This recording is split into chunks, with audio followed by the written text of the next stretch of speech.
इस वक्त हम दक्षिण भारत के तेलंगाना राज्य की जो राजधानी है हैदराबाद नगर में मौजूद है। इसको अगर कहा जाए तो मोती नगर भी कहा जाता है, क्योंकि यहाँ कई तरह के मोती भी मिलते हैं और मोती नगर के नाम से भी जाना जाता है।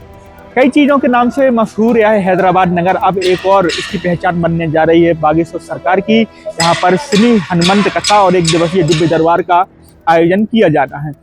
एक दिन शेष रह गया है, यानी कि आज 15 जुलाई है, कल 16 जुलाई का दिन शेष है, परसों 17 और 18 जुलाई को यहाँ पर श्री हनुमंत कथा का आयोजन किया जाएगा और 19 जुलाई को यहाँ पर एक दिवसीय बागेश्वर बालाजी की कृपा से लगने वाला दिव्य दरबार भी लगाया जाएगा।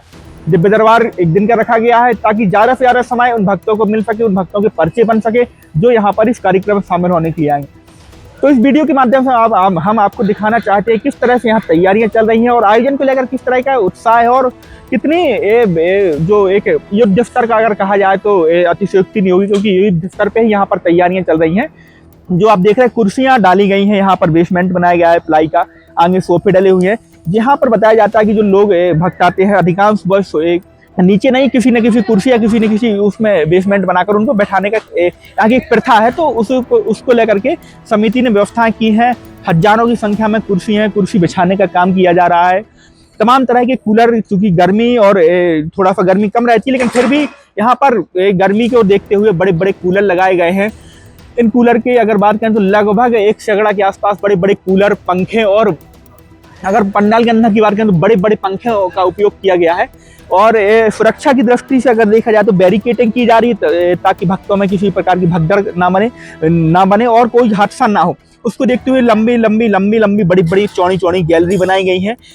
बिल्डिंग का काम लगातार जारी है, क्योंकि इसमें गेट भी बनाए जा रहे हैं ताकि भक्तों को एंट्री और एग्जिट में किसी प्रकार की असुविधा ना हो। और अगर और ज़्यादा सुरक्षा की बात करें तो यहाँ पर आप देख रहे हैं CCTV कैमरे लगाए गए हैं।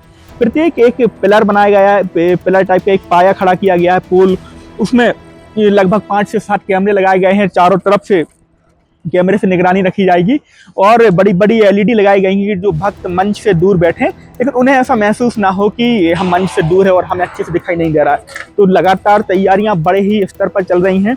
मोती नगर की अगर बात करें तो हैदराबाद मोती नगर की अगर बात करें तो यह पहला आयोजन है बागेश्वर सरकार का। इसके पहले आपके चेन्नई और आंध्र प्रदेश में उनके कार्यक्रम हो चुके हैं, जहां पर भारी संख्या में लोग पहुंचे हैं और उसी को देखते हुए समिति के द्वारा यहाँ पर बड़े ही रूप में तैयारी की गई है। आप देख रहे हैं हजारों की संख्या में कुर्सियां, लगभग 50 से 60 हज़ार भक्त यहाँ पर एक साथ बैठ सकते हैं। होर्डिंग और बैनर फ्लेक्स के लगाने का काम भी लगातार जारी है। सैकड़ों की संख्या में यहाँ पर सेवादार जो मजदूर हैं जो लगे हुए हैं और बड़े ही स्तर पे तैयारियां चल रही हैं। अगर बात करें यहाँ पर शामिल होने वाले जो सनातनी हिंदू है वो तो शामिल होंगे ही होंगे, तेलंगाना राज्य की जो सनातनी हिंदू, उसके अलावा यहाँ पर जनप्रतिनिधि भी पहुँच सकते हैं, व्यवसायी भी पहुँच सकते हैं। बड़े स्तर पे लोगों की जुड़ने की संभावना है और आप देख रहे हैं कि बड़े बड़े जो पंडाल हैं, ऐसे लगभग 6 पंडाल लगाए गए हैं, जिसमें 50,000 से ऊपर की संख्या में एक साथ भक्त बैठ करके इस बड़े ही बृहद रूप में होने वाले हनुमान कथा कार्यक्रम में शामिल होंगे और यहाँ पर हनुमान जी की कथा का रसपान करेंगे। तो रात के लगभग 9 बजे हुए हैं और तैयारियां बड़े ही जोरों पर चल रही हैं। दिन रात यहाँ पर कार्यकर्ता और समिति के सदस्य लगे हुए हैं। मैट बिछाने का काम हो, चाहे LED लगाने का काम हो, चाहे यात्रियों के एंट्री और एग्जिट यानी कि आगमन और प्रस्थान के गेट के सजावट का काम हो, लाइटिंग का काम हो, रंग बिरंगी लाइटों से पूरा परिकर सजाया गया है। और समिति के जो लोग हैं उनके, चाहे समिति के कार्यालय हों या बनने वाले बागेश्वर धाम जन सेवा समिति के कार्यालय हों, सभी एक व्यवस्थित रूप से यहाँ पर बनाए जा रहे हैं। तो आप देख रहे हैं कि रात में लगभग 9 बजे हैं और पूरे में मजदूर लगे हुए हैं, लगातार काम किया जा रहा है, किसी प्रकार की असुविधा ना हो और जल्द से जल्द कल तक यह पूरा जो मैदान है एक बड़े ही रूप में सज करके तैयार हो। और यहाँ पर परसों से जो कार्यक्रम है उसके तहत देखते हुए ये बहुत जोर से काम चलाया जा रहा है। आप देख रहे हैं कि चूँकि बरसात का मौसम है और कभी बारिश हो सकती है, उसको देखते हुए पंडाल के चारों तरफ एक नाली JCB से बनाई गई है, अस्थायी नाली है, ताकि जो पानी है वो पंडाल में ना भरे और जो पानी है नाली के माध्यम से बाईपास हो जाए। तो बड़े ही स्तर से बागेश्वर सरकार की इस आयोजन की तैयारियां चल रही हैं। सनातन की बात करते हैं, सनातन के शेर के रूप में पूरे विश्व में विख्यात हैं और वर्तमान में अगर कहा जाए तो अंतर्राष्ट्रीय कथा व्यास भी हैं। भारत के अलावा लगभग 12 से 13 देशों में दिव्य दरबार लगा चुके हैं। वहाँ पर हनुमान जी की जो महिमा है उनके बारे में बता चुके, उनकी महिमा मंडन कर चुके हैं। और हनुमान जी की जो शक्ति उसके बारे में लोगों को प्रमाण अगर कहा जाए कि पर्ची के माध्यम से और कृपा के माध्यम से बता चुके हैं। तो यह पहला तेलंगाना राज्य के हैदराबाद का पहला आयोजन है। बहुत बड़ा ही आयोजन होने जा रहा है। अभी तक हैदराबाद की बात करें तो चार मीनार और मोती नगर के नाम से मशहूर था। कई यहाँ की स्वादिष्ट चीज़ें उनके नाम से उससे मशहूर था। लेकिन अब एक और पहचान हैदराबाद की बनने जा रही है कि बागेश्वर सरकार की कथा में जो अनुमान है लाखों की संख्या में लोग जुड़ेंगे। समिति ने व्यवस्था और भी कर रखी है।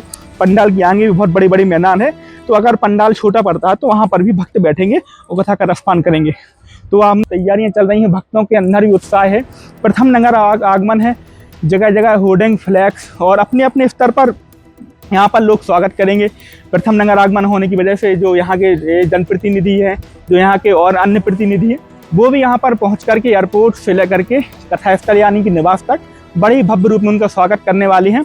और तैयारियां बड़े ही रूप में चल रही। कल आपको अभी जो बिखरा हुआ सामान नजर आ रहा है वो कल तक पूरा कंप्लीट हो जाएगा। और इस मैदान में आपको जहां कुर्सियां अभी डली हुई हैं, लेकिन पूरे में कुर्सी लग जाएंगे, एलईडी लग जाएंगे, पंखे लग जाएंगे। तो जो भी तेलंगाना वाले हिंदू सनातनी हैं और जो भी बागेश्वर सरकार को मानते हैं, उनकी कथा या हनुमान जी को मानते हैं, कथा का रसपान करना चाहते हैं, कथा सुनना चाहते हैं, तो आप लोग 17, 18 और 19 जुलाई को यहाँ कथा स्थल पर पहुँचे।